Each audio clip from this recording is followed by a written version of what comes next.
ის რომ მარკო რუბიომ 26 მაისის დამოუკიდებლობა ქართველ ხალხს მიულოცა ხაზგასმულად და არა კოძბანდას, არ უხმარია ეგ საქართველოს ხელისუფლება, საქართველოს მთავრობა. ეს იმაზე მეტყველებს, რომ ვერ გადატვირთავენ, როგორც ოცნებებად კოცებს ამერიკასთან.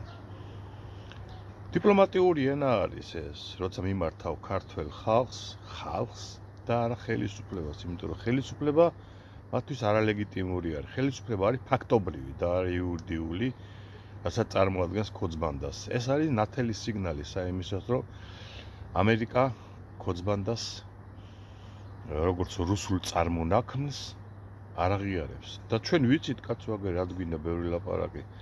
ტრამპმა გაახანგრძლივა ბაიდენისას მიღებული სანქციები რუსულ სპეცსამსახურებთან მოთანამშრომლებ ბორია ივანაშვილიძე. ტრამპის მიერ არის დასანქცირებული ბორია. ტრამპმა კი არ გააუქმა სანქცია. არამედ გააგრძელა ეს სანქცია კიდევ, როგორც რუსეთის აგენტისა. აი ასე, ეს ვიცოდეთ.